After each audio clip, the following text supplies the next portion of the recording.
Hello दोस्तों, मैं आज गॉड ऑफ प्रोटेक्शन के सीजन 2 को एक्सप्लेन करने वाली हूँ। लेकिन अभी तक अगर आपने इसका सीजन 1 नहीं देखा है तो उसका लिंक डिस्क्रिप्शन में मौजूद है। अब जाकर पहले सीजन 1 देख सकते हैं। तो चलिए इस सीरीज को स्टार्ट करते हैं। कर्ली काफी ज्यादा हैरान हो जाता है और सोचने लगता है कि ये लोग कौन हैं। मैंने तो आज तक इन्हें कभी नहीं देखा है और ना ही मेरी इनसे कोई दुश्मनी है, तो क्या ये मुझसे फाइट करने के लिए आए हैं। और सेंटो भी ये चीज सोचने लगती है कि अगर ली भी इनको नहीं जानता है तो ये लोग कौन है और यहाँ पर क्या करने के लिए आए हैं। लेकिन फिर उसके माइंड में ये बात क्लिक करती है और वो सोचती है कि ये बाथ हाउस आए हैं, तो हो सकता है वो बात लेने के लिए आए हों। और वो उन्हें अंदर बुला लेती है और पूल के पास ले जाती है। तभी वो सारे लोग चेंजिंग रूम में अपने पहले कपड़े चेंज करते हैं, लेकिन उनमें से कोई भी अपना मास्क नहीं उतारता है ताकि उनमें से किसी को भी ली ना देख सके।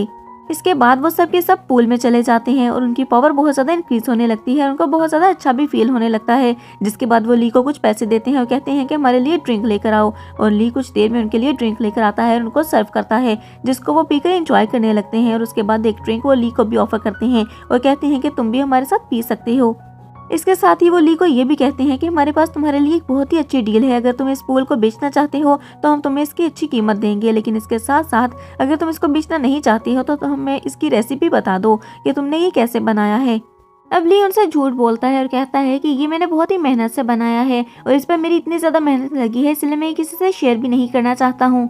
और इससे भी ली का कुछ एक्सपीरियंस गेन होता है। जिसके बाद वो लोग उसे वाइन ऑफर करते हैं और ली उसको लेकर पीने लगता है। ली जानता था कि उस वाइन के अंदर पॉइजन है, लेकिन वो फिर भी पीने लगता है, ये सोचकर कि उसका एक्सपीरियंस गेन हो जाएगा। और कुछ ही देर में उसका एक्सपीरियंस गेन होने लगता है, क्योंकि उस टेक्निक के मुताबिक अगर उसको कोई भी चोट लगेगी तो उसको एक्सपीरियंस गेन होगा। अब इतने में वहाँ पर रॉयल फैमिली का मेंबर भी आ जाता है और कहता है कि मैं यहाँ पर बात लेना चाहता हूँ, क्योंकि काफी दिन हो गए हैं मैंने बात नहीं लिया है।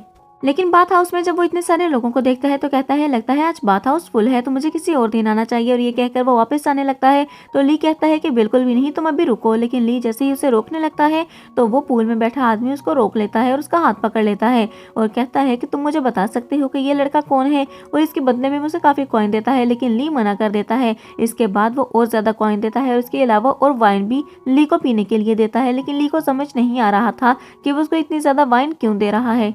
अब ली उन लोगों को उस लड़के के बारे में सब कुछ बता देता है। तो वो लड़का कहता है कि तुम मेरे बारे में इन लोगों को क्यों बता रहे हो और इन लोगों ने मेरे बारे में जानने के लिए तुम इतने ज्यादा कॉइन क्यों दिए हैं। तभी वो लोग बताने लगते हैं कि हमने इस लड़के को बीस्ट माउंटेन पर देखा था, जहाँ पर बहुत ही पावरफुल हो रहा है। वो बहुत ही खतरनाक माउंटेन है, वहाँ पर जाना किसी भी आम इंसान के बस की बात नहीं है। कुछ देर में वो लोग बातें करने लगती हैं और फिर वो सारे लोग बात लेकर वहाँ से निकलने लगते हैं। तो ली उनके बारे में सोचने लगता है कि ये कैसे लोग हैं जो कि अपना फेस भी नहीं दिखाते हैं। और इसके साथ ही ली ये भी सोचने लगता है कि उसे बीस्ट माउंटेन पर जाना चाहिए ताकि उसे और ज़्यादा एक्सपीरियंस गेन हो सके। उसके बाद सिस्टम ली को बताती है कि उसने बहुत ज़्यादा रिवॉर्ड्स भी गेन कर लिए हैं और इसके अलावा उसने बहुत सी अचीवमेंट्स भी गेन कर ली हैं। जिसके साथ ही वो एक रिंग को देखता है जो कि मूव कर रही थी और सिस्टम उसको बताती है कि उसके अंदर उसका स्पिरिचुअल फैट है। अब कुछ ही देर में वो रिंग एक डॉग की फॉर्म में आ जाती है और पपी को देखकर ली सोचने लगता है कि ये तो पपी है। और उसके बाद वो उसके ऊपर अपने क्रिस्टल बॉल से अटैक करता है और उसकी पावर की वजह से वो पपी एक इंसान के रूप में आ जाता है और वो बोलने भी लगता है। और वो सोचता है कि ये तुमने कैसे किया। तो ली उसको बताने लगता है कि ये सब मैंने क्रिस्टल बॉल की हेल्प से किया है। अब वो डॉग कुछ अजीब सी हरकतें करने लगता है, जिसके बाद वो ली से कहता है कि तुमने मुझे कैसा बना दिया, इससे अच्छा तो मैं डॉग ही अच्छा था। लेकिन ली उसे कहता है कि मुझे बीस्ट माउंटेन पर जाना है और वहां पर जाने के लिए मुझे तुम्हारी हेल्प चाहिए। लेकिन डॉग उसकी बात नहीं सुन रहा था और वो वहां से निकल जाता है। इतने में वहां पर रॉयल फैमिली का दूसरा लड़का आ जाता है और वो आकर ली से कुछ बात करने लगता है। जिसके बाद वो लोग कहीं जाने लगते हैं। ली को देखते हैं जो कि अपने दोस्त को देखता है और सोचने लगता है कि उसका दोस्त यहाँ पर क्या कर रहा है। तभी उसका दोस्त उसके सामने आता है और कहता है कि ली तुम यहाँ पर अभी क्या कर रहे हो, तुम अभी तक यहाँ पर हो, इसका मतलब है कि तुमने अभी तक प्रैक्टिस भी कंप्लीट नहीं की है। और दूसरी तरफ मेरे टीचर्स मुझे पनिश कर रहे हैं कि मैं ली को ढूंढ कर लाऊं कहीं से भी। टीचर्स तुम्हें बुला रहे हैं, वो तुमसे मिलना चाहते हैं, तो जल्दी से वापस चलो। और इसके अलावा तुम अभी होली डीमन सेक्ट में भी आ सकते हो। दूसरी तरफ ली होली डीमन सेक्ट का नाम सुनकर थोड़ा हैरान हो जाता है और शौक में भी आ जाता है, क्योंकि पिछले एपिसोड्स में हम देख चुके हैं कि उसने एक बच्ची को बचाया था होली डीमन सेक्ट से। इसके बाद वो अपने दोस्त को ऑफर करता है कि वो जाकर पूल में बात ले सकता है। और जैसे ही उसको लेकर वो बात के पास जाता है तो देखता है कि वहाँ पर एक बूढ़ा आदमी बात ले रहा था।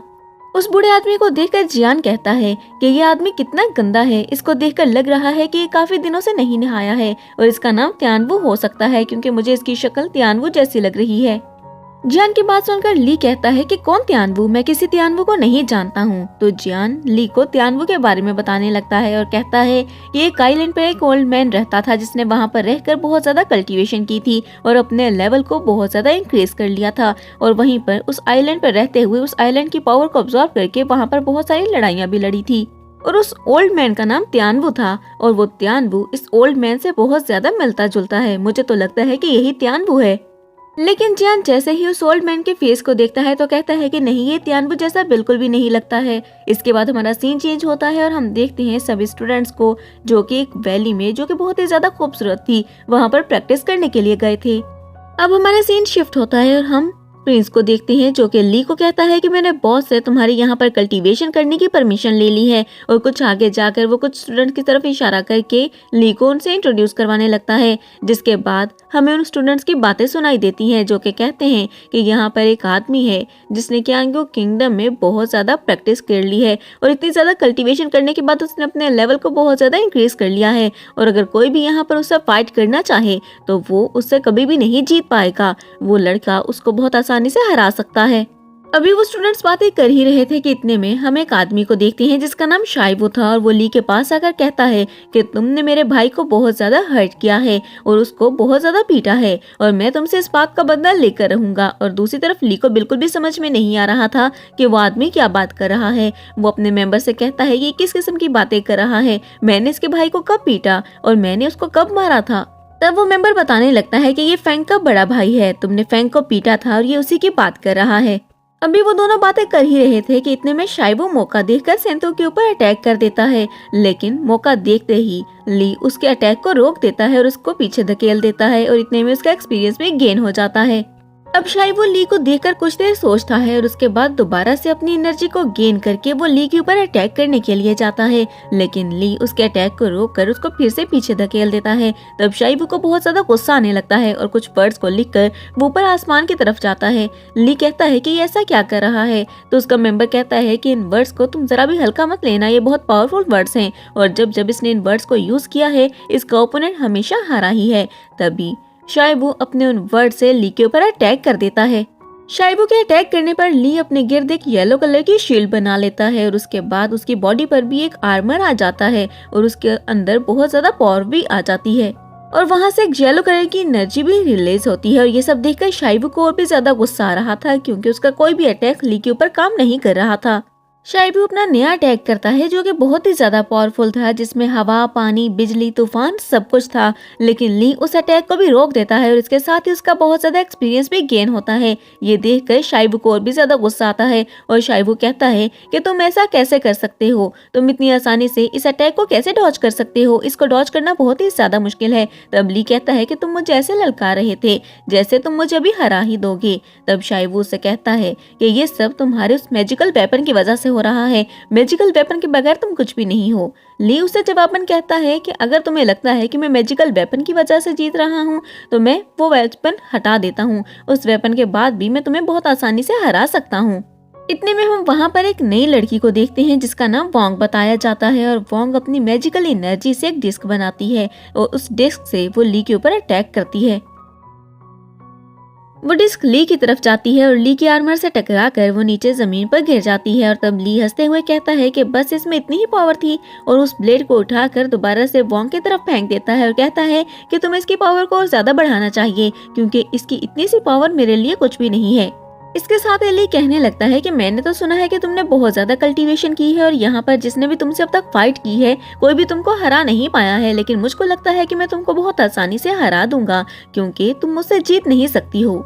ली की बातें सुनकर सीन तो बार बार उसे चेयर कर रही थी, और दूसरी तरफ हम वोंग को देखते हैं जो कि अपनी सारी पावर उस ब्लेड के अंदर डाल देती है और दोबारा से अटैक के लिए रेडी हो जाती है। सभी वहां पर खड़े लोग बहुत ज्यादा परेशान हो जाते हैं और सोचने लगते हैं कि अब ली यहाँ पर नहीं बच सकेगा, ली की मौत पक्की है क्योंकि ली ने वोंग से पंगा लिया है। वोंग अपनी पावर से 3 ब्लेड्स बनाती है और ली इस ब्लेड को बिल्कुल भी झेल नहीं सकता था क्योंकि उसकी पावर बहुत ज्यादा थी। तभी वो अटैक करती है और वो तीनों ब्लेड ली की तरफ जाते हैं और वहाँ पर बहुत बड़ा ब्लास्ट होता है। अब ब्लास्ट की वजह से इतना ज्यादा ऑरा रिलीज होता है कि वोंग भी पीछे आ जाती है, और दूसरी तरफ सिस्टम ली को बताती है कि तुम्हारा एक्सपीरियंस यहाँ पर बहुत ज्यादा गेन हो चुका है और तुमने बहुत सारी अचीवमेंट्स भी अचीव कर ली हैं। ली सिस्टम से कहता है कि तुम तो मुझे हमेशा अचीवमेंट्स और एक्सपीरियंस के बारे में ही बताती रहती हो, और दोबारा से वो जमीन से खड़ा होता है। और जैसे ही लोग ली को खड़ा होते देखते हैं तो वो हैरान रह जाते हैं, क्योंकि उन्हें लगा नहीं था कि वो इतना पावरफुल अटैक झेल पाएगा। इतने में ली वो ब्लेड उठाकर वोंग को देता है और कहता है कि इस बार तुम मुझसे जीत नहीं पाई, कोई बात नहीं, अगली बार तुम ज्यादा कोशिश करना। और उतने में वहां पर जान आता है, और आते ही वो वोंग से कहता है कि तुम यहाँ पर क्या कर रही हो, तुम्हें समझ में नहीं आता कि तुम्हें कल्टीवेशन करनी चाहिए। इसके बाद वो अपने होली डीमन सेक्ट के टीचर्स का जिक्र करता है और कहता है कि वो सब बहुत ज्यादा गुस्सा कर रहे हैं, तुम्हें वहां पर जाना चाहिए। और वोंग को लेकर वहां से चला जाता है और ली से कहता है कि मुझे अपनी बहन पर थोड़ा सा ध्यान देने की जरूरत है। हमें पता चलता है कि वोंग जियान की बहन है। दूसरी तरफ शाइबू ये सब देखकर बहुत ज्यादा परेशान हो जाता है, क्योंकि वो समझ चुका था कि अगर वोंग ली का मुकाबला नहीं कर सकी तो शाइबू भी ली का मुकाबला नहीं कर सकता है। ली बहुत ही ज्यादा पावरफुल है। कुछ सोचकर शाइबू ली से कहता है कि अगर तुम वाई चैंगमैन से मुकाबला करना चाहते हो तो तुम्हें और भी ज्यादा मेहनत करनी होगी, क्योंकि उससे मुकाबला करना आसान नहीं है। अगर तुम कल्टीवेशन करना चाहते हो तो तुम होली डीमन सेक्ट में आ सकते हो, वरना तुम कभी भी वाई चैंगमैन से मुकाबला नहीं कर पाओगे। वाई चैंगमैन बहुत ही ज्यादा कल्टीवेटेड है। जिसके बाद शाइबू वहां से चला जाता है और हमारा सीन चेंज होता है। हम ली को देखते हैं जो कि होली डीमन सेक्ट के गेट पर खड़ा था। शाइबू उसको देखकर भागते हुए उसके पास आता है और कहता है कि तुम यहाँ पर क्या कर रहे हो। इतने में उसका भाई भी वहां पर आ जाता है और उसको देखकर कहता है कि ब्रदर ये यहाँ पर क्या कर रहा है। ली उन सबको अपना टोकन दिखाता है और कहता है कि मेरे पास ये टोकन है और मुझे उम्मीद है कि तुम सबके पास भी ये टोकन जरूर होगा। उस टोकन को देखकर वो सब हैरान रह जाते हैं और सोचने लगते हैं कि ली के पास ये टोकन कहाँ से आया। अब ली सेंतो से बात करता है तो सेंतो कहती है कि क्या मैं तुम्हारे साथ चल सकती हूँ, मैं तुम्हारी मिशंस में हेल्प करूंगी। तो ली कहता है कि तुम्हारी पावर इस वक्त बहुत ज्यादा कम है, तुम्हारा मेरे साथ चलने का कोई भी फायदा नहीं है, बल्कि अगर इस वक्त तुम मेरे साथ चलोगी इतनी कम पावर्स के साथ तो तुम मेरे लिए मसला खड़ा कर सकती हो। मुझे अपने साथ साथ तुम्हारी भी हिफाजत करनी होगी। ली सेंतो से कहता है कि तुम्हें यहीं पर रहकर अपनी कल्टीवेशन को कंप्लीट करना होगा, ताकि तुम बहुत ज्यादा पावरफुल बन सको और किसी भी मिशन में मेरा साथ दे सको और अपने लेवल को इंक्रीज कर सको। इतने में हम वोंग को देखते हैं जो कि अपनी डिस्क को बहुत ज्यादा बड़ा कर लेती है और आगे की तरफ बढ़ने लगती है। उसके पीछे ही सब अपने वेपन्स पर बैठकर आगे की तरफ बढ़ने लगते हैं। ली भी अपने सिस्टम से बोलकर एक अजीब तरह की कार मंगवाता है और सब लोग उसमें बैठकर आगे की तरफ बढ़ते हैं। तभी हम देखते हैं कि वो एक जंगल में जाते हैं। कुछ ही देर में हमारा सीन चेंज होता है और हम रात का सीन देखते हैं, जब जंगल से गुजरते हुए व्हाइट टाइगर्स उनका पीछा करने लगते हैं। ली का साथी उसे बताता है कि हमारे पीछे व्हाइट टाइगर्स आ रहे हैं, लेकिन ली गाड़ी को आगे ले जाने की बजाय और उसकी स्पीड तेज करने की बजाय गाड़ी को पीछे की तरफ दौड़ाने लगता है और एक के बाद एक हम उन टाइगर्स को हवा में उड़ते हुए देखते हैं। लेकिन समझ में नहीं आ रहा था कि ली यहाँ पर करना क्या चाहता है। जिसके बाद हम देखते हैं कि ली का एक्सपीरियंस भी काफी गेन हो रहा था और कुछ ही देर में ली अपनी स्पीड को काफी ज्यादा तेज करके आगे की तरफ बढ़ना चाहता है, क्योंकि उसके दोस्त काफी ज्यादा आगे निकल चुके थे और कुछ ही देर में वो अपने दोस्तों के पास पहुंच जाता है। ली अपने व्हीकल को बहुत ही तेजी से आगे की तरफ दौड़ा रहा था। इतने में हम डॉग को देखते हैं जो कि अपनी इंसानी शक्ल में आ जाता है और फिर वो ली से कहता है कि तुम आखिर करना क्या चाहते हो, मुझे तो यही समझ में नहीं आ रहा। तुम्हारे सामने जो तुम्हारे सारे दुश्मन हैं, तुम एक ही सेकंड में उन सबको खत्म कर सकते हो, लेकिन तुम इनमें से किसी को भी नुकसान नहीं पहुंचा रहे हो। इस वक्त अगर हमारी फैमिली में से कोई इंसान होता तो इनको कब का खत्म कर चुका होता। तुम इनको मारकर अपने एक्सपीरियंस को बहुत ज्यादा गेन कर सकते हो। लेकिन ली अपने व्हीकल को वहीं पर स्टॉप कर देता है। वो दोनों बातें कर ही रहे थे कि इतने में हम देखते हैं कि सामने से 3 तरह की लाइटनिंग एनर्जी आती है और वो लाइटनिंग एनर्जी और कोई भी नहीं बल्कि 3 तरह के मास्कमैन थे। यहाँ पर हमें ये पता चलता है कि जो भी लोग मर जाते हैं वो मास्कमैन की मम्मी बन जाते हैं। इतने में हम मास्कमैन को देखते हैं जो कि व्हीकल में बैठे हुए थे। वो सभी अपने लीडर के पास जाते हैं और बताते हैं कि इस वक्त हम होली डीमन सेक्ट के साथ हैं और उनके साथ सिटी में जा रहे हैं। तभी उनका लीडर कहता है कि तुम लोग ऐसा कैसे कर सकते हो, इन इंसानों के साथ तुम लोग उस सिटी में कैसे जा सकते हो। इसके बाद वो लीडर ज़ेंग्रो के बारे में पूछता है तो वो सब मास्कमैन कहते हैं कि हमें ज़ेंग्रो के बारे में अभी कुछ भी नहीं पता। यहाँ पर ये नहीं बताया जाता कि ज़ेंग्रो कौन है, लेकिन इतना जरूर बताया जाता है कि वो जरूर कोई मेन कैरेक्टर है। तभी वो मास्कमैन का लीडर सब लोगों के गिर्द एक शील्ड बना देता है। वो शील्ड जैसे जैसे छोटी होती जाएगी तो वहाँ पर लोग मरते जाएंगे। वहाँ पर खड़े लोग डिसाइड करते हैं कि हमें मास्कमैन से बात करनी चाहिए, आखिर वो चाहता क्या है, वो हमें क्यों मारना चाहता है। वो सब उस लीडर से बात करने की ट्राई करते हैं, लेकिन लीडर उन्हें कुछ भी नहीं बताता है। उन्हें जब कुछ भी पता नहीं चल पाता तो लीडर गुस्से से कहता है कि तुम लोगों का यहाँ पर मरना पक्का है। अब व्हीकल के अंदर बहुत सारे डिसाइपल्स थे जो कि ये बातें सुनकर डरने लगते हैं। दूसरी तरफ डॉग ली से कहता है कि तुम्हें जल्दी ही कुछ करना होगा वरना हम सबके सब यहाँ पर मारे जाएंगे, और ली अपने सिस्टम से एक अचीवमेंट बाय करने को कहता है। इसके साथ ही हमारा सीन चेंज होता है और हम शाइवो और वोंग को देखते हैं जो कि एक साथ खड़े थे। शाइवो कहता है कि यहाँ पर अभी बहुत मजा आने वाला है क्योंकि लीडर की शील्ड की वजह से ये सब लोग यहीं पर अभी मरने वाले हैं और अब हम अपनी आंखों से ये सब कुछ देखेंगे। दूसरी तरफ वो शील्ड आहिस्ता आहिस्ता छोटी होने लगती है और सभी डिसाइपल्स डरने लगते हैं और ली अचानक से एक फॉर्मेशन बनाता है और वो शील्ड ब्लू कलर की बन जाती है और ली अपनी व्हीकल को आगे बढ़ाने लगता है। तभी वो लीडर एक हाथ से उनके ऊपर अटैक करता है जो कि बहुत ही बड़ा जॉइंट हाथ था, लेकिन उस जॉइंट हैंड के अटैक से भी ली की व्हीकल को कोई भी फर्क नहीं पड़ता है और ना ही उस फॉर्मेशन को कोई फर्क पड़ता है। अब वो सब यहाँ पर सोचते हैं कि इतनी छोटी छोटी पावर से ली का कुछ भी नहीं बिगाड़ सकते, तो वो सब अपनी पावर्स को मिलाकर यहाँ पर एक डीमन बीस्ट को बुलाते हैं जो कि ली की व्हीकल का पीछा करने लगता है।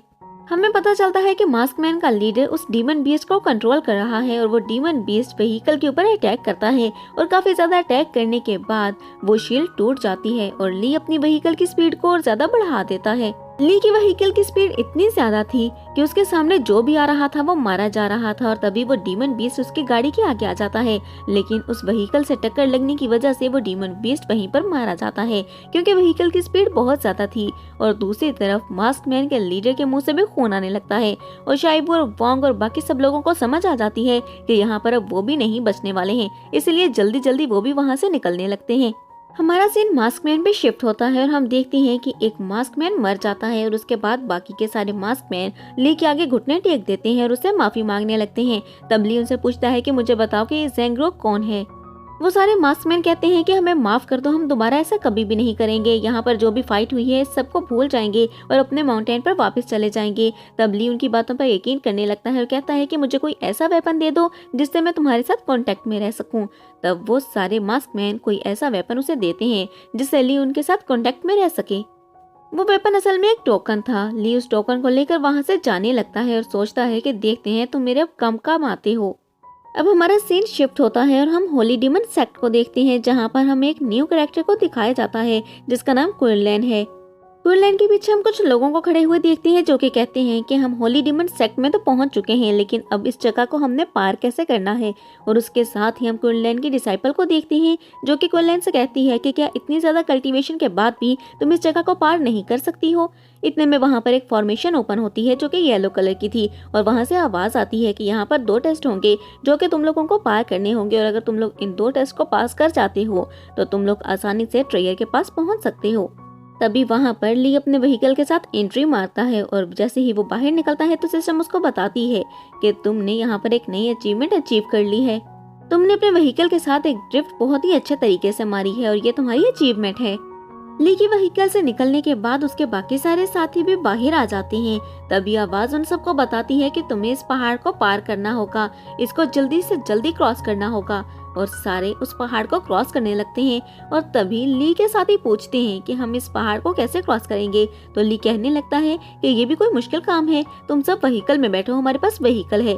वो सब व्हीकल में बैठ जाते हैं और ली पहाड़ को खोदते हुए, पहाड़ में से टनल बनाते हुए उसको क्रॉस करने लगता है। कुछ ही देर में हम देखते हैं कि ली अपने व्हीकल के साथ उस पहाड़ को क्रॉस कर जाता है और जैसे ही वो बाहर निकलते हैं तो येलो कलर के अटैक्स उनके व्हीकल पर आकर लगने लगते हैं, लेकिन उनके व्हीकल के गिर्द एक ब्लू कलर की शील्ड बनी हुई थी जिसकी वजह से वो अटैक्स उनके व्हीकल पर नहीं लग पाते हैं। तभी ली उस डॉग को कहता है कि अब तुम्हारी बारी है, तुम्हें इस व्हीकल को ड्राइव करना है। तभी डॉग खुशी खुशी उस व्हीकल को ड्राइव करने लगता है और ली बाहर निकलकर उन अटैक्स को अपने ऊपर लेने लगता है। ली जानता था कि वो जब उन अटैक्स को अपने ऊपर लेगा तब उसका एक्सपीरियंस गेन होगा, जबकि उसके बरक्स बाकी सब अपने आप को बचाने के लिए उन अटैक से लड़ रहे थे। अब क्विनलैन बहुत ही आसानी से एक शील्ड बनाते हुए वहां से निकलने लगती है और वहां पर बाकी सारे डिसाइपल्स बहुत ज्यादा डरने लगते हैं। तभी डॉग अपने व्हीकल के साथ आगे आता है और उन डिसाइपल्स को बचा लेता है। अब हमारा सीन शिफ्ट होता है और हम एल्डर्स को देखते हैं जो कि ली को ही देख रहे थे और ली को देखते हुए उसकी तारीफ कर रहे थे और कहती हैं कि ये बहुत ही ज्यादा टैलेंटेड बंदा है। इन सब ने इन अटैक से बचना था, लेकिन उन अटैक्स को वो अपने ऊपर ले रहा है और उन अटैक से उसे कोई फर्क भी नहीं पड़ रहा है। वो उसकी बहुत ज्यादा तारीफें कर रहे थे, जिसके बाद हमारा सीन दोबारा से उसी ग्राउंड में शिफ्ट होता है। अब ली सारे अटैक्स को अपने ऊपर लेता है, जिसके बाद वो देखता है कि अटैक्स के खत्म होने के बाद वहाँ पर कुछ बर्ड्स आते हैं जो कि उन सब के ऊपर अटैक्स कर रहे थे। तभी वहाँ पर एक मास्टर आते हैं जो कि अपनी चेन से एक बर्ड को मार देते हैं और फिर ली से कहते हैं कि सिर्फ उन अटैक्स को ही तुम अपने ऊपर ले सकते थे, इन बर्ड्स को क्या तुम खत्म नहीं कर सकते हो? सिर्फ इतनी सी पावर थी तुम में। तब ली कहता है कि मेरी पावर की आपको फिक्र करने की कोई जरूरत नहीं है, और ये कहकर वो आगे बढ़ जाता है। इसके बाद हमारा सीन चेंज होता है, हम दोबारा से ली को एक गंदी सी जगह पर देखते हैं। कोई उसके ऊपर चेन से अटैक करता है। ली जैसे ही उस चेन को पकड़ता है और देखता है कि वहाँ पर वही मास्टर थे जो ली के ऊपर अटैक कर रहे थे। तब ली सोचने लगता है कि आखिर ये मेरे साथ करना क्या चाहते हैं? क्या ये मुझ पर अटैक करके मेरा एक्सपीरियंस चेक करना चाहते हैं कि मेरा एक्सपीरियंस कैसे गेन होता है? ली कहता है कि मुझे कुछ तो करना होगा, और उसके बाद उस मास्टर के ऊपर अटैक करना स्टार्ट कर देता है और अपने एक ही पंच से उस मास्टर को पीछे फेंक देता है। ली के उस मास्टर को पीटने के बाद हमारा सीन शिफ्ट होता है और हम एल्डर्स को देखते हैं जो कि ली की सारी फाइट को देख रहे थे और काफी ज्यादा गुस्से में भी आ चुके थे, क्योंकि ली की फाइट की वजह से काफी ज्यादा डिसाइपल्स एलिमिनेट हो चुके थे। इसके बाद हमारा सीन दोबारा से ली के ऊपर शिफ्ट होता है, जहाँ पर एक मास्टर ली के सामने आ जाता है और एक चेन से ली के ऊपर अटैक करने लगता है। उस मास्टर की आंखें बंद थी, लेकिन वो बिल्कुल एक्यूरेट अटैक ली के ऊपर कर रहा था और ली बहुत ही आसानी से उसके सारे अटैक्स को डॉज कर रहा था। कुछ देर लड़ने के बाद ली अपने गिर्द एक ब्लू कलर की प्रोटेक्शन शील्ड बना लेता है, जिसकी वजह से मास्टर का कोई भी अटैक उसके ऊपर नहीं लगता है। और उसके बाद वो अपनी स्वॉर्ड को निकाल लेता है और मास्टर के ऊपर अटैक करने लगता है और मास्टर उसके अटैक्स को डॉज करने लगता है। लेकिन कुछ ही अटैक्स के बाद मास्टर की हालत खराब होने लगती है। उस मास्टर के नीचे जमीन पर गिरते ही वहां पर बहुत सारे डिसाइपल्स आ जाते हैं, जिनके अंदर से रेड कलर का ओरा निकल रहा था और उनकी आईज पे रेड हो रही थी। देखकर ऐसा लगता था कि वो अपने कंट्रोल में नहीं है, बल्कि कोई उनको कंट्रोल कर रहा है। और वो सारे डिसाइपल्स ली के ऊपर अटैक कर देते हैं और ली आहिस्ता आहिस्ता उन सबके अटैक को डॉज करने लगता है और साथ में उनके ऊपर अटैक करने लगता है।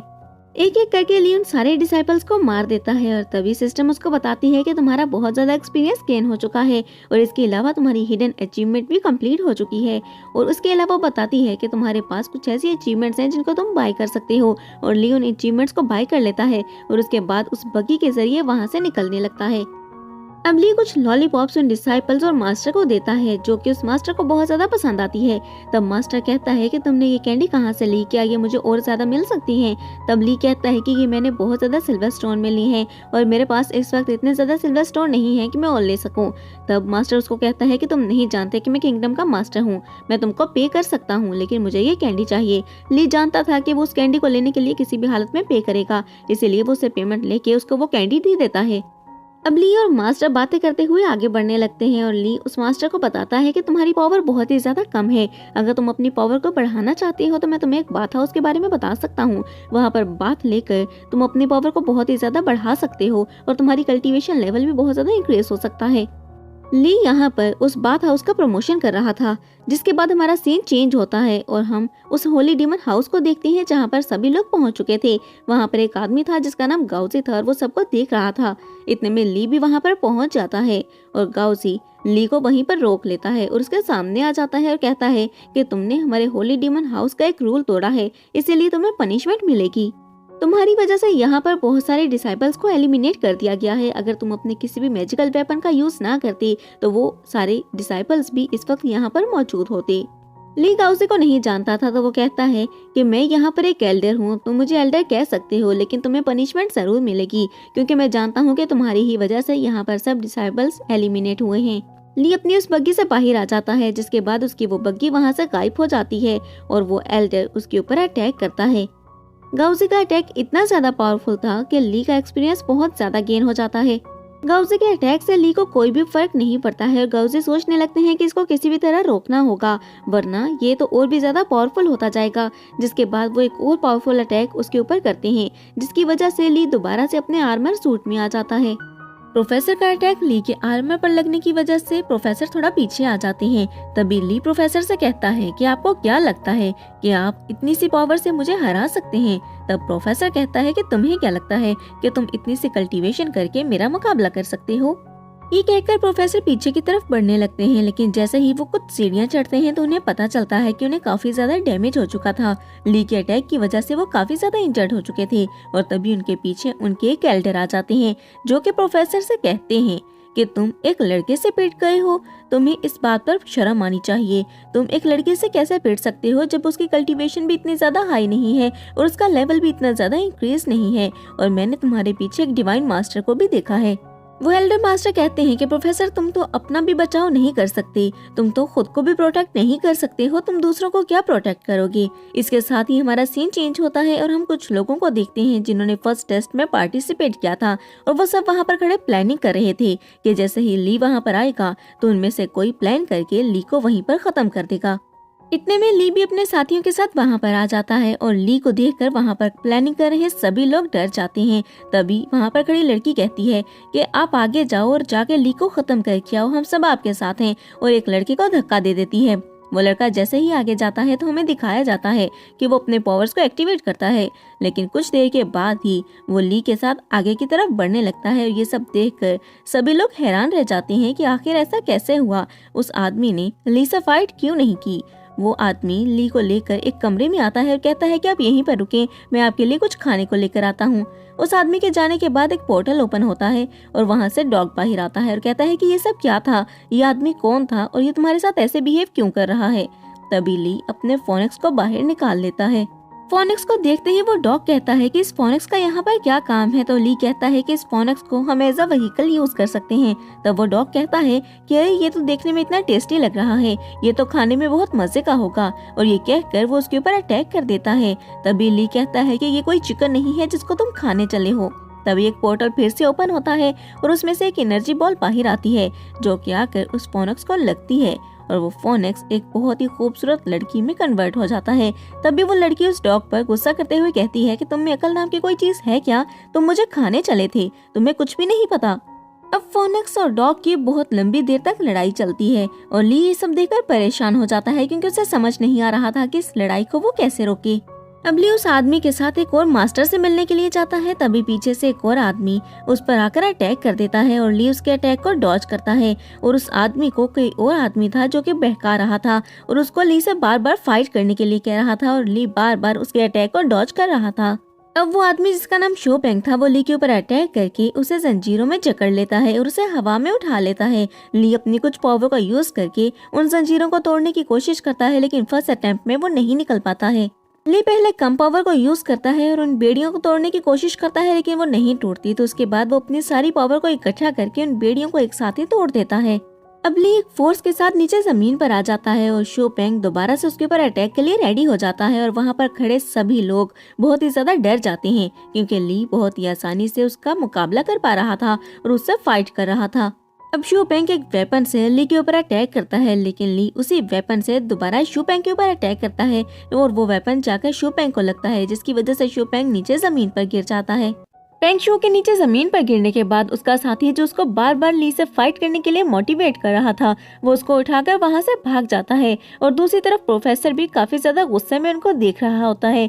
ली पीछे मुड़कर अपने उस आदमी को देखता है जो कि उसके पीछे ही खड़ा था, और ली के देखने पर वो डर से नीचे जमीन पर गिर जाता है। ली उसको हाथ देकर उठाता है और कहता है कि तुम्हें क्या लगा कि वो मुझे हरा देगा, या तुमने इस फाइट के बारे में क्या सोचा था।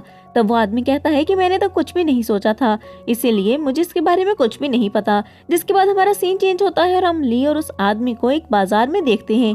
ली इस मार्केट में अपने कुछ मटेरियल्स को बेचने के लिए आया था। तभी उसके साथ मौजूद आदमी उसे कहता है कि अगर तुम्हारे पास कुछ ऐसे मटेरियल्स हैं जिसे तुम मुझे बेच सकते हो तो उसे मुझे बेच दो, जिससे आगे जाकर मुझे कुछ फायदा हो सकता है। लेकिन ली उसे कुछ भी नहीं कहता, और तभी उन्हें कुछ लोगों की आवाज सुनाई देती है जिन्होंने फर्स्ट टेस्ट में पार्टिसिपेट किया था। और इसके बाद हमारा सीन शिफ्ट होता है एक रूम के अंदर। उस रूम में हम दो क्लैन्स के मेंबर्स को देखते हैं जो कि एक दूसरे से बहस कर रहे थे। उनमें से एक क्लैन के मेंबर्स कहते हैं कि तुम लोगों ने हमारा काफी ज्यादा नुकसान किया है, इसलिए तुम्हें हमें कुछ सिल्वर कॉइन्स देने होंगे। जबकि दूसरे क्लैन के मेंबर्स वो सिल्वर कॉइन देने पर राजी नहीं थे। उनका कहना था कि उन्होंने ऐसा कुछ भी नहीं किया है, इसीलिए वो सिल्वर कॉइन्स नहीं देंगे। इतने में वहाँ पर ली और वो आदमी भी आ जाते हैं, और उस क्लैन के मेंबर को ली कुछ कॉइन्स देकर उससे एक टोकन ले लेता है। और ये देखकर पहले क्लैन के मेंबर्स काफी ज्यादा गुस्से में आ जाते हैं और वो ली के ऊपर अटैक कर देते हैं। वो आदमी अपने स्वॉर्ड से ली के ऊपर अटैक करता है तो ली की पावर्स की वजह से वो स्वॉर्ड वहीं पर टूट जाती है। तभी उस आदमी के साथ मौजूद लड़की अपनी स्वॉर्ड को लेकर ली के ऊपर अटैक करती है और ली अपनी पावर से उसके अटैक को डॉज कर देता है।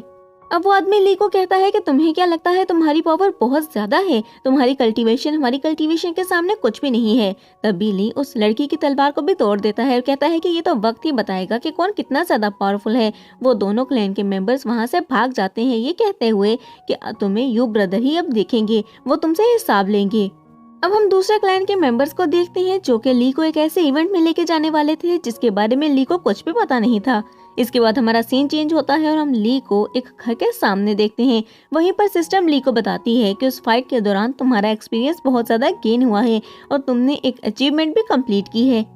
ये अचीवमेंट थोड़ी हटके है। इस अचीवमेंट में तुम्हारी आईज में ऐसी पावर आ गई है कि तुम किसी को भी आर्मर सूट या मास्क में देख सकते हो कि उसके पीछे कौन है। सिस्टम की बात सुनकर ली की नजर एक स्टॉल पर जाती है जहां पर अजीब तरह के कपड़े और मास्क रखे हुए थे और कुछ लोग उसकी बोली लगा रहे थे। तभी वहां पर एक आदमी कहता है कि मैं ये मास्क बहुत ही ज्यादा हाई प्राइस में खरीदूंगा। ली उस आदमी को पहचान जाता है, उसका नाम सिक्स ब्रदर था। वो ली के ही क्लैन का मेंबर था। ली उसका पीछा करने लगता है और अपनी आई पावर्स की वजह से भी उसको वो पूरी तरह से स्कैन करता है। लेकिन जैसे ही वो सिक्स ब्रदर एक गली में मुड़ता है तो ली उस गली में उसके पीछे जाता है, लेकिन तब तक वो सिक्स ब्रदर गायब हो जाता है। ली जैसे ही थोड़ा सा आगे बढ़ता है तो सिक्स ब्रदर उसके ऊपर अटैक कर देता है। असल में यहाँ पर सिक्स ब्रदर को नहीं पता था कि ये ली है, क्योंकि इंसिडेंट के दौरान ली ने अपना फेस चेंज कर लिया था। कुछ देर फाइट करने के बाद सिक्स ब्रदर को ये बात पता चल जाती है कि वो ली से फाइट कर रहे हैं। इसीलिए सिक्स ब्रदर वो फाइट रोक देते हैं और उसको अपने साथियों के पास लेकर जाते हैं। जिसके बाद हमारा सीन चेंज होता है और एक रूम में शिफ्ट होता है। हम देखते हैं कि वहाँ पर ली की एक बहुत ही बड़ी फोटो टंगी होती है जिसके ऊपर एक हार्ट लटका हुआ था। ली उस फोटो को देखकर शॉक हो जाता है। तभी शेन कहती है कि हमें लगा था कि उस इंसिडेंट के बाद तुम जिंदा नहीं बचे होगे, तुम मर गए होगे, इसीलिए हमने ये हार लटका दिया। तब ली कहता है कि अगर तुम लोगों ने मुझे ढूंढने की जरा भी कोशिश की होती या जरा भी इन्वेस्टिगेशन की होती तो तुम्हें ऐसा बिल्कुल भी ना करना पड़ता। अब ली के सारे साथी ली को बताते हैं कि वेस्टर्न रीजन के लोगों ने हमें एक चैलेंज दिया है, अगर हम उस चैलेंज को जीत जाते हैं तो हमें वो बहुत सारे सिल्वर कॉइन्स दे सकते हैं, लेकिन उस चैलेंज को जीतने के लिए हमें बहुत ज्यादा मुश्किलों का सामना करना पड़ सकता है। इसीलिए हम चाहते हैं कि उस चैलेंज को कंप्लीट करने के लिए तुम हमारी हेल्प करो।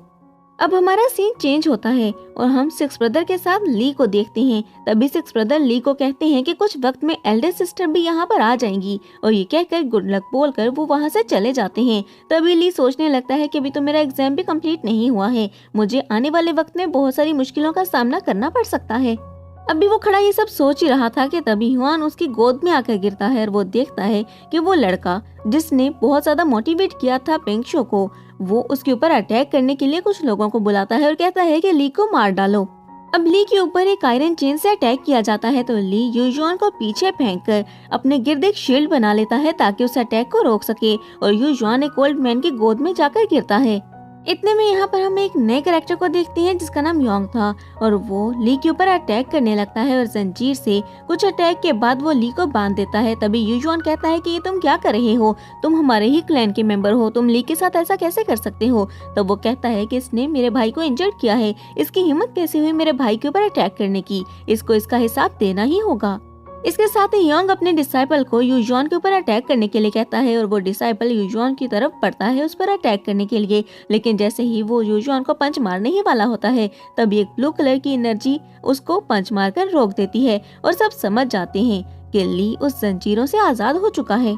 कुछ ही देर बाद का हम सीन देखते हैं जहाँ पर ली उस डिसाइपल और योंग को पीटता है और काफी देर पीटने के बाद उन्हें जमीन पर फेंक देता है, जिसके बाद वो डिसाइपल और योंग वहाँ से गायब हो जाते हैं। उनके गायब होने के बाद एक ओल्ड मैन ली के पास आता है और ली से कहता है कि तुम्हारी इतनी सारी पावर का राज क्या है, जबकि वो बहुत ही ज्यादा पावरफुल थे लेकिन तुमने इतनी आसानी से उनको हरा दिया, आखिर तुमने ये सब कुछ कैसे किया। तब ली फिर से अपने बाथ हाउस का एडवर्टाइजमेंट करने लगता है और कहता है कि ये सब मेरे बाथ हाउस की वजह से हुआ है। मेरे पास एक बाथ हाउस है और उसमें बैठने से, उसमें बाथ लेने से कल्टीवेशन पावर बहुत ज्यादा इंक्रीज हो जाती है।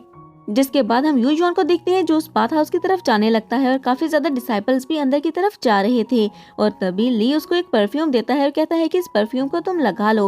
वो जैसे ही परफ्यूम को लगाता है तो उसकी स्मेल उस ओल्ड मैन को भी जाती है और वो समझ जाता है कि ये बाथ हाउस बहुत ही ज्यादा अच्छा है और मुझे भी यहाँ पर जाना चाहिए और वो भी अंदर की तरफ जाने लगता है। ली भी उस ओल्ड मैन के साथ अंदर आता है और अंदर आकर वो कुछ कैंडीज उस ओल्ड मैन को देता है और सामने शेल्फ पर बहुत सारी कैंडीज पड़ी हुई थी। इतने में वहाँ पर एक और आदमी आता है और कुछ सिल्वर कॉइन्स वो ली को देते हुए कहता है कि ये सारी कैंडीज मुझे खानी है, यही सारी कैंडीज मुझे चाहिए। तभी वो ओल्ड मैन उस आदमी की तरफ देखता है और कहता है कि क्या तुम ब्लाइंड हो? तो वो आदमी कहता है कि नहीं, मैं ब्लाइंड नहीं हूँ, मैंने अपनी आंखें वैसे ही बंद कर रखी हैं, अगर मैंने अपनी आंखें खोल ली तो ये सारी जगह तहस नहस हो जाएगी। तब वो ओल्ड मैन ली से कहता है कि ये आदमी तो मुझे पागल लगता है, लेकिन ली वो कैंडीज उस आदमी को देने लगता है और वो ओल्ड मैन वहाँ से अंदर की तरफ जाने लगता है और जाते जाते कुछ सिल्वर कॉइन्स वो ली को दे जाता है। इसके बाद हमारा सीन चेंज होता है और हम एक आदमी को देखते हैं जो कि एक कैसल में बैठा हुआ था और उस आदमी का नाम बेन था और उसके सामने उसके क्लैन के 2 मेंबर्स खड़े थे और ये वही मेंबर्स थे जिसको ली ने पीट कर वहां से भगाया था। अब बेन कहता है कि आखिर तुम्हारे सामने कितने आदमी थे जो तुम उनको हरा नहीं पाए? तो वो बताते हैं कि वो एक अकेला ही था। तो तब बेन को बहुत ज्यादा गुस्सा आता है और बेन कहता है कि तुम उसको हरा नहीं पाए, एक आदमी को तुम नहीं हरा पाए और उससे हार कर भाग कर यहाँ पर आ गए। तब उसके क्लैन का वो मेंबर कहता है कि वो बहुत ही ज्यादा पावरफुल है और उसकी कल्टीवेशन बहुत ही ज्यादा है, अगर आप भी उससे फाइट करेंगे तो वो आपको भी बहुत ही आसानी से हरा देगा। और ये बात सुनकर बेन को बहुत ही ज्यादा गुस्सा आने लगता है। अब हमारा सीन शिफ्ट होकर एक ऐसी जगह पर आ जाता है जहाँ पर सभी मेंबर्स खड़े होकर अपने रिजल्ट का वेट कर रहे थे जो कि उन्होंने टेस्ट दिया था। तभी प्रोफेसर उन सबको बताता है कि तुम में से सिर्फ 10 ही मेंबर्स को चूज किया जाएगा और तुम 10 को ही एक सीक्रेट प्लेस पर जाने का मौका मिलेगा। प्रोफेसर के सबको गाइडेंस देने के बाद और सीक्रेट रिलम के बारे में बताने के बाद सभी क्लैन के लोगों की आपस में फाइट स्टार्ट हो जाती है, लेकिन ली के क्लैन के लोग एक साथ मिलकर एक टीम की तरह काम कर रहे थे और बाकी सारे मेंबर्स को बहुत ही आसानी से हरा रहे थे। तभी हम ली को देखते हैं और उसके साथ रॉयल फैमिली का एक मेंबर खड़ा था जो कि कह रहा था कि लगता है हमारी टीम बहुत आसानी से जीत जाएगी। तब ली कहता है कि अभी हम कुछ भी नहीं कह सकते कि हम जीतेंगे या हारेंगे। तभी ली के सामने डॉग कहता है कि मुझे एक ऐसी चीज मिली है जिससे तुम पता लगा सकते हो कि तुम्हारे लिए सबसे ज्यादा मेन क्या है। और इतने में वहाँ पर फोनिक्स आकर कहती है कि तुम तो हमेशा फजूल ही बोलते हो। तब ली उन दोनों को दोबारा से अपने सिस्टम के अंदर बुला लेता है। उन दोनों को सिस्टम में वापस रखने के बाद ली जैसे ही थोड़ा सा आगे बढ़ता है तो उसको कोई जंजीरों में जकड़ कर नीचे जमीन पर गिरा देता है और वो क्वीन थी जो अपना पाँव उसके सर पर रखती है और ली नीचे जमीन पर पड़ा था और सभी लोग उसकी तरफ उससे फाइट करने के लिए जाते हैं क्योंकि उन्हें अपना पहला शिकार मिल गया था। लेकिन क्वीन भी यहाँ पर सबसे बहुत ही अच्छे से फाइट कर रही थी और हम उस ओल्ड मैन को देखते हैं जो कि बहुत ही अच्छे से सबसे फाइट कर रहा था और उसकी पावर भी बहुत ही ज्यादा थी क्योंकि उसके पास भी कुछ ऐसे मैजिकल वेपन्स थे। सिस्टम ली को बताती है कि तुमने बहुत सारी अचीवमेंट्स कंप्लीट की हैं और तुम्हारे पास कुछ फायर वर्क्स हैं जो तुम यूज कर सकते हो। तब ली कहता है कि उसके लिए मुझे बहुत सारे सिल्वर कॉइन्स देने होंगे जो मैं नहीं देना चाहता हूँ, इसीलिए मैं इसको यूज नहीं करूँगा। लेकिन उसको इतनी ज्यादा पावर एक साथ मिलती है कि वो स्ट्रिप्स टूट जाती हैं, लेकिन इतने में दोबारा से वो फेरी उसको उन स्ट्रिप्स में बांध देती है और वो ओल्ड मैन वहाँ से दूसरी तरफ जाने लगता है। तभी वो फेरी गर्ल कहती है कि ली, मैंने तुम्हें अंडर एस्टिमेट किया था और तुम्हारी पावर को अंडर एस्टिमेट करके ही मैं तुमसे फाइट कर रही थी, लेकिन तुम बहुत ही ज्यादा पावरफुल हो। फेरी कहती है कि मैं अपनी सारी पावर को यूज करके आज तुम्हें यहीं पर खत्म कर दूंगी और उसके बाद वो एक और स्ट्रिप से ली को मार भी रही थी। इसके साथ ही वो एक सर्कल बनाती है और उस सर्कल में से कोई एक ही जिंदा बच सकता था। सभी लोग समझ जाते हैं कि ली अब यहाँ पर जिंदा नहीं बचेगा क्योंकि उस सर्कल से सिर्फ एक ही इंसान बाहर आ सकता था और इस वक्त फेरी बहुत ही ज्यादा पावरफुल थी। कुछ लोग कहने लगते हैं कि इस फाइट को हमें जल्दी से जल्दी रुकवाना होगा वरना इन दोनों में से कोई एक मारा जाएगा। अब एल्डर मास्टर्स कहते हैं कि बहुत ही मुश्किल से तो यहाँ पर फाइट स्टार्ट हुई है और तुम लोग कह रहे हो कि हम इस फाइट को रोक दें, ऐसा बिल्कुल भी नहीं होगा। चुप करके तुम लोग फाइट को एंजॉय करो। जिसके बाद हम बॉल के अंदर का सीन देखते हैं जहाँ पर ली उस फेरी से कहता है कि मुझसे फाइट करके तुम्हें कुछ भी नहीं मिलेगा, तुम भी जानती हो कि तुम मुझसे नहीं जीत सकती, तो इसीलिए मुझे यहाँ से जाने दो। लेकिन फेरी उसकी बात नहीं सुनती और अपनी स्वॉर्ड लेकर वो ली की तरफ बढ़ती है और ली के ऊपर अटैक करती है, लेकिन ली के गिर्द एक शील्ड बनी हुई थी जिसकी वजह से फेरी की स्वॉर्ड वहीं पर टूट जाती है और फेरी नीचे जमीन पर गिर जाती है। अब फेरी सोचने लगती है कि मैं ली का मुकाबला कैसे करूं और दूसरी तरफ ली कहता है कि मुझे यहाँ से जाने दो, लेकिन फेरी उठकर दूसरी तरफ चलने लगती है और अपनी डिवाइन बॉडी को बाहर निकाल लेती है। उसकी डिवाइन बॉडी में वो एक आदमी ओल्ड मैन की शक्ल थी। वो डिवाइन बॉडी ली के ऊपर अटैक करती है और उस अटैक के बाद ली वापस उस सर्कल से बाहर आ जाता है। लेकिन सर्कल टूटने के बाद ली अपने असल फॉर्म में आ चुका था और उसका एक्सपीरियंस भी बहुत ज्यादा गेन हो चुका था। अब हम फेरी को देखते हैं जो कि डिवाइन बॉडी से कहती है कि ली को अभी बंदी बना लो या इसको अभी मार डालो। तब वो डिवाइन बॉडी ली की तरफ जाती है और एक स्टोरी सुनाने लगती है और ली की तरफ घूमकर दोबारा से फेरी की तरफ जाती है और फेरी को बंदी बना लेती है। ये देखकर फेरी शॉक्ड रह जाती है। तब वो डिवाइन बॉडी कहती है कि अगर तुम चाहती तो तुम मुझे कब का आजाद कर देती, लेकिन तुमने ऐसा बिल्कुल भी नहीं किया और मुझे बंदी बना कर रखा। तुम्हारी वजह से मैं अब तक कैद था। अब फेरी कहती है कि तुमने मुझे बंदी क्यों बनाया है, मैं तुम्हें आजाद करना चाहती थी लेकिन कुछ रिस्ट्रिक्शन की वजह से मैं तुम्हें आजाद नहीं कर पा रही थी। इतने में ली मौका देखकर कुछ फायरवर्क से उस डिवाइन बॉडी के ऊपर अटैक करता है और वहाँ पर एक बहुत ही बड़ा ब्लास्ट होता है।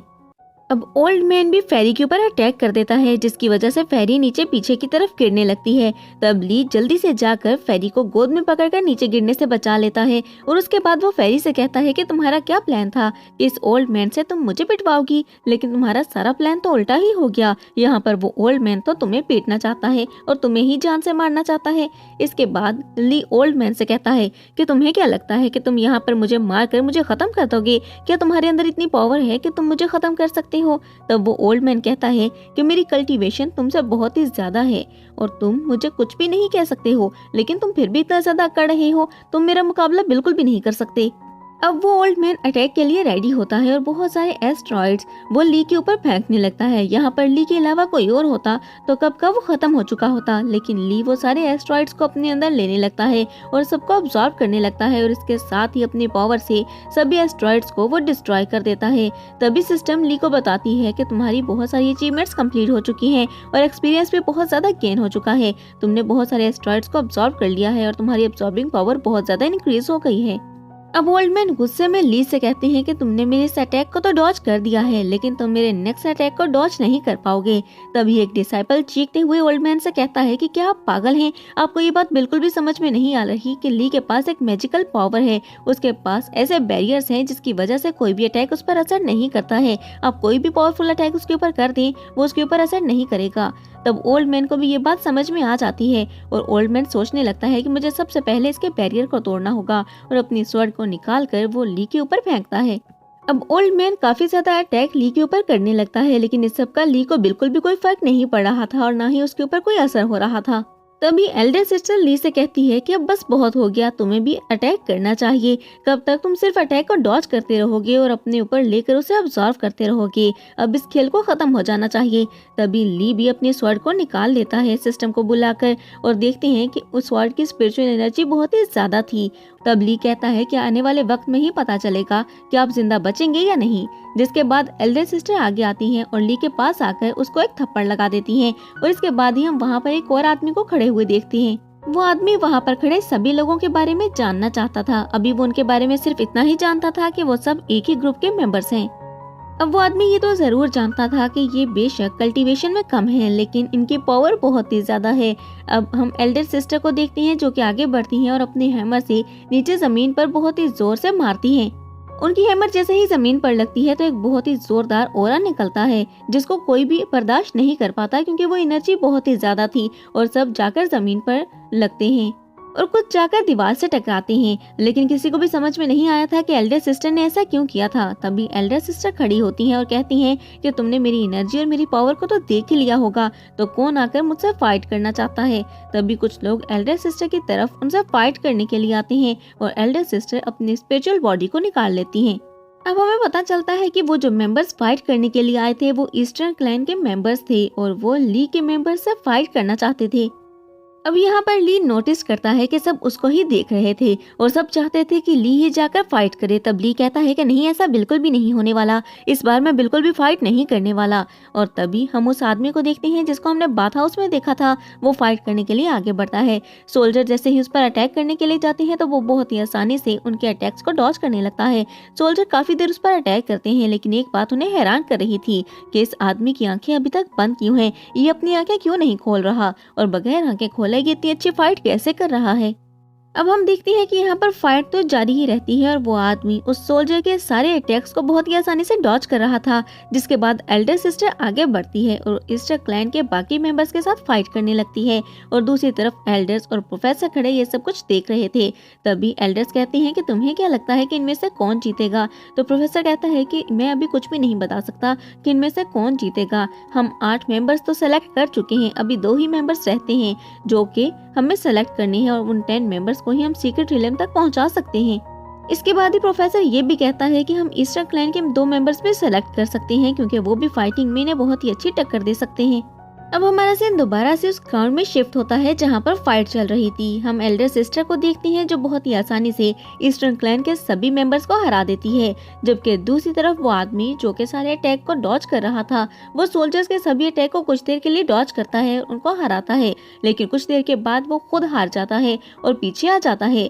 तभी वो दोनों पेट यानी कि वो फोनिक्स और डॉग उसके सामने आते हैं और कहते हैं कि तुम इतनी आसानी से उन लोगों से कैसे हार सकते हो, और ये कहकर वो उसकी तरफ बढ़ते हैं और वो आदमी भी गुस्से में उनको कुछ कह देता है और उनमें फाइट स्टार्ट होने ही वाली थी कि इतने में वहां पर 6 ब्रदर आ जाते हैं और वो उन दोनों को पकड़कर कहते हैं कि ये डॉग और ये कॉक कितने ही मजे के लग रहे हैं, इनको खाने में कितना ज्यादा मजा आएगा। तभी वो डॉग अपने ह्यूमन फॉर्म में आ जाता है और वो 6 ब्रदर को बाइट करते हुए कहता है कि तुम्हें क्या लगता है कि तुम इतनी आसानी से हमें खा सकते हो या फिर तुम हमें मार भी सकते हो।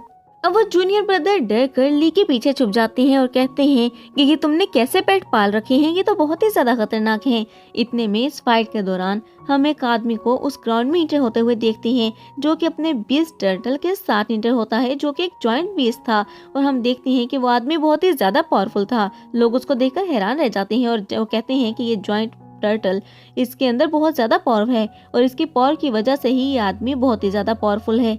सभी लोग कहते हैं कि ये आदमी ली को बहुत ही आसानी से हरा देगा, ली भी इसका मुकाबला नहीं कर सकता है।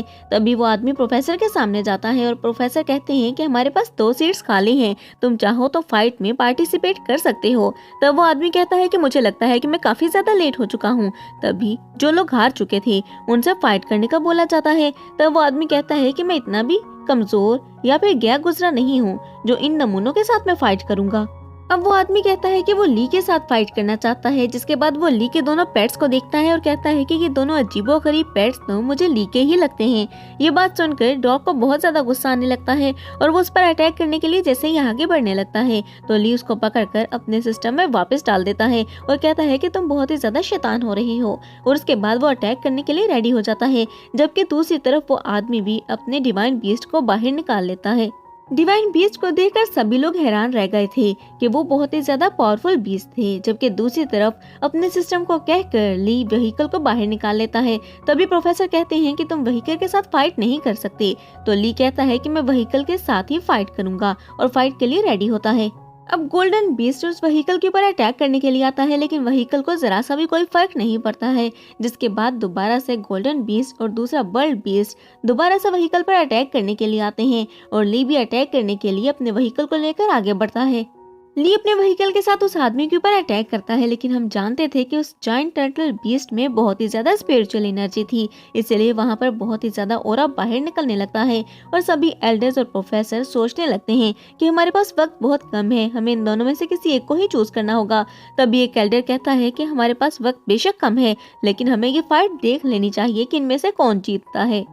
अब ली और उस आदमी के दरमियान बहुत ही मजे की फाइट चल रही थी और दूसरी तरफ प्रोफेसर मास्टर से कहता है कि जल्दी से एल्डर को बुला कर लाओ, और वो मास्टर एल्डर को बुलाने के लिए चला जाता है। और ली भी बहुत ही ज्यादा स्टोन्स उस अपने सिस्टम में डाल रहा था ताकि उसकी व्हीकल की पावर बहुत ही ज्यादा इंक्रीज होती रहे, और दूसरी तरफ उस जॉइंट टर्टल को भी बहुत ही ज्यादा एनर्जी लगानी पड़ रही थी ताकि वो ली के व्हीकल को हरा सके। अब ली के इतने ज्यादा पावरफुल अटैक करने की वजह से वहां पर बहुत ही पावरफुल ऑरा निकलने लगता है। तभी वो टर्टल कहता है कि जिंदगी में पहली बार मुझे कोई ऐसा मिला है जिससे टक्कर की फाइट करने को मिली है, और उसके बाद वो अपने ओनर को अपने ऊपर से नीचे गिरा देता है और अपने फुल पावर का यूज करते हुए उस व्हीकल को रोकने की कोशिश करता है और कहता है कि अब तक मैंने जितनी भी एनर्जी सेव की थी मुझे वो सारी एनर्जी लगानी होगी इसको हराने के लिए। अब फाइट के दौरान वो टर्टल कुछ ऐसी लाइंस बोल देता है जिस पर सब लोग गौर करने लगते हैं और कहते हैं कि ये लाइंस हमने कहीं तो सुनी है। और ली भी सोचने लगता है कि मुझे ऐसा लग रहा है जैसे ये लाइंस मैंने कहीं पर सुनी है, लेकिन दोबारा से वो फाइट के ऊपर फोकस करता है और कहता है कि इन लाइंस के बारे में बाद में सोचूंगा, मुझे अभी फाइट पर ही फोकस करना चाहिए। अब ली अपनी व्हीकल से दोबारा से उस टर्टल के ऊपर अटैक करता है और वो टर्टल भी अपनी डिवाइन बॉडी को बाहर निकाल लेता है। उसकी डिवाइन बॉडी को देखकर ली बहुत ही ज्यादा खुश हो जाता है, क्योंकि ली तो ऐसा ही चाहता था। वो अपने व्हीकल को पीछे लेकर जाता है और उसके बाद फुल एनर्जी से उस टर्टल के ऊपर अटैक करता है और कुछ अटैक करने के बाद उस टर्टल को नीचे जमीन पर गिरा देता है और जमीन पर गिरने से उस टर्टल की ओरिजिनल बॉडी डिस्ट्रॉय हो जाती है। इसके साथ ही मास्टर के मुंह से भी ब्लड आने लगता है, वो भी काफी ज्यादा इंजर्ड होकर नीचे जमीन पर गिर जाता है। सभी लोग ली की तारीफ करने लगते हैं कि ली ने कितनी अच्छी फाइट की है। अब सिस्टम यहाँ पर ली को बताने लग जाती है कि इस फाइट के दौरान उसने बहुत सारी अचीवमेंट्स को कंप्लीट कर लिया है और उसके पास बहुत सारी मार्शल आर्ट्स पावर्स भी आ चुकी हैं। इतने में ली की नजर उस टर्टल मास्टर पर जाती है जो कि यहाँ से छुपकर भागने की कोशिश कर रहा था। ली अपनी पावर से उसे अपने पास बुलाता है और कहता है कि अगली बार मुझसे पंगा लेने का सोचना भी मत, वरना इस बार तो मैं तुम्हें जाने दे रहा हूँ, अगली बार मैं तुम्हें जाने नहीं दूंगा। और हमें पता चलता है कि यहाँ पर अभी भी 2 सीट्स खाली थी और उन 2 सीट्स पर किसी को तो आना था, इसीलिए सभी दोबारा से फाइट करने लगते हैं ताकि खुद को क्वालिफाई कर सके उन 2 सीट्स के लिए। इसके बाद हमारा सीन चेंज होता है और हम प्रोफेसर और बाकी सब मास्टर्स को देखते हैं जो कि ली और सभी मेंबर्स के सामने आ जाते हैं। और उसके बाद वो सभी मेंबर्स से कहते हैं कि अब वक्त आ गया है एक लीडर चुनने का, और हमने सब मेंबर्स के फाइट को देखा है। और अब इसके बाद वो ली से कहते हैं कि तुम मेंबर नहीं बन सकते क्योंकि तुमने कुछ ऐसे काम किए हैं जिसकी वजह से तुम्हें मेंबर नहीं बनाया जा सकता। इतने में वहाँ पर एल्डर भी आ जाते हैं और वो ली की तारीफ भी करने लगते हैं। तब ली कहता है कि मुझे लीडर बनने में कोई भी इंटरेस्ट नहीं है, मैं लीडर बनना भी नहीं चाहता हूँ, मुझे तो कुछ और चाहिए। तब प्रोफेसर पूछते हैं कि तुम्हें क्या चाहिए, तो वो कहता है कि मुझे स्पिरिट स्टोन्स चाहिए। तो तब प्रोफेसर कहते हैं कि तुम्हें कितने स्पिरिट स्टोन चाहिए, तो तब ली कहता है कि मुझे 1 मिलियन स्पिरिट स्टोन चाहिए। प्रोफेसर कहते हैं कि हमारे पास इतने स्पिरिट स्टोन नहीं है, हम तुम्हें इतने स्पिरिट स्टोन कहाँ से ला कर देंगे। अब ली कहता है कि मुझे नहीं पता था कि होली डीमन सेक्ट के पास इतने से स्पिरिट स्टोन भी नहीं है, ये इतने ज्यादा गरीब हैं। जिसके बाद एल्डर ली को मना लेते हैं लीडर बनने के लिए और उसको एक टोकन देते हैं जो कि लीडर का टोकन था। और एल्डर के वहां से जाने के बाद प्रोफेसर कहते हैं कि तुम ज्यादा देर तक लीडर नहीं बने रह सकते क्योंकि तुम इसको डिजर्व नहीं करते हो। अगर तुम्हारे पास सिस्टम ना होता तो तुम कभी भी जीत नहीं सकते थे, ये सारी पावर तुम्हारी नहीं बल्कि सिस्टम की है। तभी ली प्रोफेसर से कहता है कि मैं बगैर सिस्टम के भी जीत सकता हूँ। इस सारी बहस के बाद हम प्रोफेसर को देखते हैं जो कि ली से कहते हैं कि तुम अब लीडर बनने वाले हो तो क्या तुम अपनी रिस्पॉन्सिबिलिटीज को अच्छे से निभा पाओगे या फिर तुम्हें ये सब काम करने में थोड़ी मुश्किल आने वाली है। तब 6 ब्रदर कहते हैं कि आप बिल्कुल भी फिक्र मत करें, ली ये सब बहुत अच्छे से कर लेगा, ये बहुत ही अच्छा लीडर बनेगा। तब प्रोफेसर उसे एक फिसल देते हैं और ली को देते हुए कहते हैं कि जब भी तुम्हें कोई मुश्किल आए तो इस फिसल को बचा देना, तुम्हारी हेल्प के लिए कोई ना कोई आ जाएगा। अब हमारा सीन शिफ्ट होता है कैसल में, जहाँ पर हम एल्डर के साथ बाकी सब मास्टर्स को देखते हैं जो कि ली के बारे में ही बात कर रहे थे और कहते हैं कि हमने ली को मास्टर और लीडर तो बना दिया है, लेकिन क्या हमें इसे और ज्यादा रिस्पॉन्सिबिलिटीज देनी चाहिए। तो बहुत सारे मास्टर्स ली के खिलाफ बोलते हैं और कहते हैं कि हमें नहीं लगता कि हमें रिस्पॉन्सिबिलिटीज ली को देनी चाहिए, वो इन रिस्पॉन्सिबिलिटीज को पूरा नहीं कर पाएगा और इसके अलावा हमें लगता है कि वो हमारे लिए खतरा बन सकता है क्योंकि बहुत सारे लोग उससे फाइट करना चाहते हैं और ऐसा भी हो सकता है कि वो उस पर हमला करे और उसकी लपेट में हम भी आ जाएं। जिसके बाद हमारा सीन चेंज होता है और हम फेरी को देखते हैं जिसके साथ एक आदमी जबरदस्ती कर रहा था और कहता है कि तुम तो आउट ऑफ रैंक हो, तुम्हें यहाँ से जल्द चले जाना चाहिए। और इसके साथ ही हम एक आम सी लेडी को देखते हैं, उसके साथ में एक आदमी जबरदस्ती कर रहा था और उससे कह रहा था कि तुम आउट ऑफ रैंक हो और तुम्हारे अंदर जरा भी पावर नहीं है, तुम जल्दी से यहाँ से चली जाओ, तुम्हारे लिए यही बेहतर होगा। इतने में हमें ली की आवाज आती है जो कि कहता है कि यहाँ पर क्या हो रहा है। वो सब ली को ढूंढने की कोशिश करते हैं और जैसे ही ऊपर की तरफ देखते हैं तो वो देखते हैं कि घर की छत पर ली बैठा हुआ था। तभी ली नीचे जमीन पर आता है और वो लड़की भागते हुए ली के पीछे जाती है और कहती है कि ये लड़का मुझसे बदतमीजी कर रहा था, तुम इसको मारो। और ली अपनी एनर्जी की वजह से बहुत ही आसानी से उस लड़के को मार कर नीचे फेंक देता है। इसके बाद हमारा सीन दोबारा से फेरी की तरफ शिफ्ट होता है, जहाँ पर फेरी उस आदमी के साथ फाइट कर रही थी और वो आदमी बार बार ली को मारने के लिए फेरी से बोल रहा था, लेकिन फेरी उसके लिए एग्री नहीं थी और वो बार बार अपने अटैक उस आदमी पर कर रही थी, जिससे वो आदमी बहुत ही आसानी से डॉज कर रहा था। तभी वो फेरी को धक्का देता है और फेरी नीचे जमीन पर गिरती है और जैसे ही वो फेरी के ऊपर अटैक करने वाला था तभी एक ब्लू कलर का ओरा आकर फेरी को बचा लेता है और हम देखते हैं कि वहाँ पर ली फेरी को बचाने के लिए आया था। ली क्वीन को वहां पर बचाकर उसे लेकर अपने साथ जाने लगता है, लेकिन वो आदमी दोबारा से पीछे से ली के ऊपर अटैक करता है और ली उसके ऊपर अटैक करके वहां से फेरी को लेकर चला जाता है। और हमारा सीन शिफ्ट होता है एक हॉल के अंदर, जहां पर प्रोफेसर और मास्टर आपस में बात कर रहे थे। तब मास्टर प्रोफेसर से कहते हैं कि मुझे तुम्हारी बात बिल्कुल भी समझ में नहीं आ रही। अगर हम ली को सारा ट्रेयर और सारी जिम्मेदारी सौंपते हैं तो ली हमें धोखा देकर सारा ट्रेयर लेकर भाग ना जाए। अब मास्टर कहते हैं कि ली के ऊपर कुछ गार्ड्स को नजर रखने के लिए बोलो। प्रोफेसर यहाँ पर कुछ बोलने ही वाला होता है, तभी वो मास्टर उसके मुंह पर हाथ रख देते हैं और उसके बाद दूसरे मास्टर से कहते हैं कि यहाँ पर मैं जो तुमको कह रहा हूँ वो सुनो। मास्टर सिर्फ इतना चाहते थे कि सिर्फ होली डिमन सेक्ट के लोग ही सीक्रेट रिलम तक पहुँचे, उसके अलावा किसी सेक्ट के लोग सीक्रेट रिलम तक ना पहुँच पाए। इसके बाद हम ली को देखते हैं जो कि अपनी स्टिक्स को लेकर एक रोड पर चल रहा था और उसके पीछे ही फेरी और वो लड़की भी आ रही थी। तभी ली पीछे मुड़ता है और कहता है कि मैं अपना बारबेक्यू तुम दोनों को नहीं देने वाला, तुम दोनों मेरे पीछे क्यों आ रही हो। तभी वो लड़की कहती है कि तुमने हमारी जान बचाई है, हम तुम्हें थैंक यू बोलना चाहते हैं। तो ली कहता है कि वेलकम वेलकम, लेकिन अब तुम यहाँ से जा सकती हो। इतने में एक ड्रैगन ली के सामने आकर उसको कवर कर लेता है और फैंग उसके सामने आकर कहता है कि थोड़ी इमरजेंसी है, तुम्हें मेरे साथ जाना चाहिए। और वो दोनों वहाँ से गायब हो जाते हैं और फेरी और वो लेडी यही सोचती रह जाती हैं कि क्या हमें किसी को बताना चाहिए या नहीं। अब हम देखते हैं कि फैंग ली को देखकर आगे आगे जा रहा था और ली को ड्रैगन ने कवर कर रखा था और ली बिल्कुल भी आजाद नहीं था। तब ली कहता है कि तुम मुझे लेकर कहाँ जा रही हो और आखिर बात क्या है। तब फैंग कहता है कि तुमने बहुत सारे रूल्स को तोड़ा है, तुम सीधा सीधा प्रोफेसर से कहकर बात कर सकते थे, मैटर को सुलझा सकते थे, लेकिन तुमने बात को बढ़ा दिया। लेकिन ली को उसकी बात बिल्कुल भी समझ में नहीं आ रही थी। तभी वो उस फायर ड्रैगन पर अटैक करके उसे नीचे गिरा देता है। तब फैंग डर जाता है और कहता है कि जो अटैक तुमने इस ड्रैगन पर किया है वो मुझ पर बिल्कुल भी मत करना, क्योंकि मैं जानता हूँ कि ये अटैक तुम पहले भी कर चुके हो।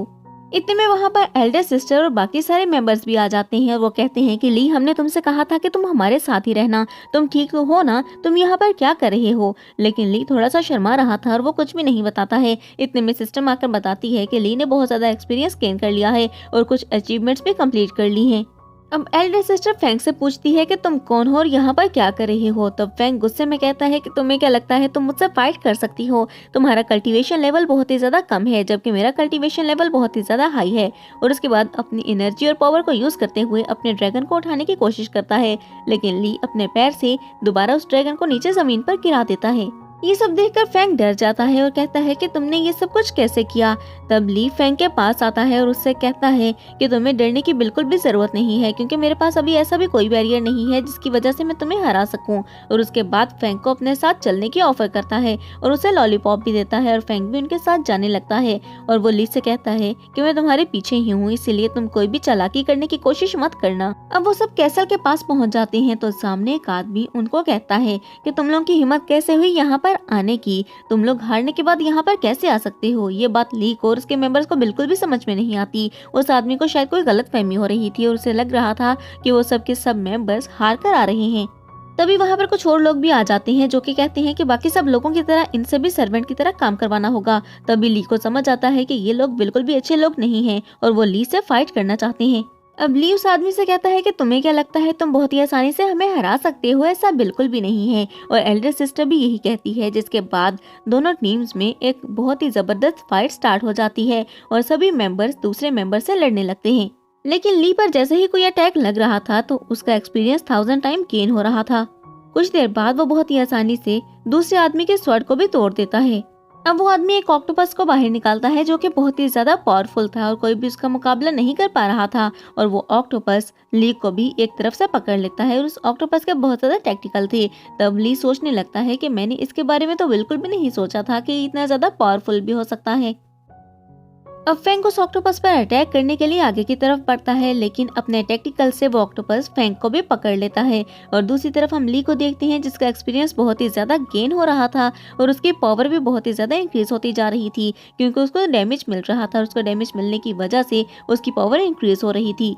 लेकिन हम देखते हैं कि थोड़ी देर बाद उस ऑक्टोपस के टैक्टस जुड़ने लगते हैं और उसकी वजह ये थी कि सिक्स ब्रदर उसके ऊपर अटैक करता है और उसके एक टेक्टिकल को तोड़ देता है और फैंग को आजाद करवा देता है। और उसके बाद हम एल्डर सिस्टर को भी देखते हैं जो कि आगे बढ़ती हैं और उस आदमी जिसका नाम कुन था उसको अपने हैमर से मारकर नीचे जमीन पर गिरा देती हैं और वो इतने जोर का अटैक था कि वो दोबारा उठने के काबिल नहीं रहता और बहुत ज्यादा इंजर्ड हो जाता है। अब हारने के बाद वो आदमी कहता है कि अगर तुम लोग मुझे एक दफा जाने दो तो मैं बहुत ही आसानी से तुमको हरा दूंगा। तो ली उससे कहता है कि इतनी नॉर्मल से कल्टीवेशन से तुम्हें लगता है कि तुम हम टीम मेंबर्स को हरा सकते हो। जिसके बाद फैंग अपने ड्रैगन की मदद से उस आदमी को पकड़ लेता है और कहता है कि इसने बहुत ही बड़ा क्राइम किया है, इसे सारी पब्लिक के सामने ले जाया जाएगा और इसको पनिश भी किया जाएगा। अब वो सारे उस आदमी को लेकर सिटी की तरफ जाने लगते हैं और कुछ मेंबर्स को वो एल्डर मास्टर की तरफ भी भेजते हैं ताकि एल्डर मास्टर को सिटी की तरफ लाया जा सके। अब सिटी में एंटर होते ही ली माइक में सबको बताने लगता है कि उन्होंने एक गैंगस्टर को पकड़ा है जिसके पास एक बीस्ट की पावर्स थी और वो बहुत ही ज्यादा क्रूअल था और लोगों के ऊपर जुल्म भी करता था। और ये आवाज बहुत दूर दूर तक जा रही थी और हॉल में बैठे दो मास्टर्स भी उसकी आवाज सुनते हैं और वो समझ जाते हैं कि वो आदमी पकड़ा जा चुका है क्योंकि उस आदमी को उन्होंने ही भेजा था। इतने में एक डिसाइपल भी भागते हुए आता है और बताता है कि यूं पकड़ा जा चुका है और उसको ली ने ही पकड़ा है। तब वो दोनों मास्टर्स कहते हैं कि ऐसा कैसे हो सकता है, हमने तो उसे ली को मारने के लिए भेजा था और वो बहुत ही ज्यादा पावरफुल है लेकिन वो भी ली को नहीं मार पाया, ऐसा कैसे पॉसिबल है। अब एल्डर मास्टर वहां पर आ जाते हैं, उनकी सारी बातों को सुन लेते हैं और उसके बाद उनको पनिश भी करते हैं। तो एक मास्टर कहता है कि इस सब में मेरी कोई भी गलती नहीं है, मैंने कुछ भी नहीं किया तो इसलिए मुझे जाने दें। तब एल्डर मास्टर गुस्से में उसको मार डालते हैं और दूसरी तरफ डिसाइपल को भी गुस्से में मार डालते हैं और मास्टर को लेकर वो ली के सामने आ जाते हैं और ली को बताते हैं कि यही वो आदमी है जिसने इस इवल आदमी को इतनी ज्यादा पावर्स दी और इसकी पावर्स को बढ़ाने की कोशिश की। तभी मास्टर एल्डर मास्टर से माफी मांगते हैं और कहते हैं कि मुझे माफ कर दे, मैं ऐसा दोबारा कभी भी नहीं करूंगा। तो एल्डर मास्टर कहते हैं कि इसकी तुम्हें माफी नहीं बल्कि सिर्फ सजा मिलेगी ताकि सबको पता चले कि गलत कोई भी नहीं करे। उसके बाद एल्डर मास्टर और यूंग को बंदी बनाने के लिए कहते हैं और मास्टर और यूंग को बंदी बना लिया जाता है।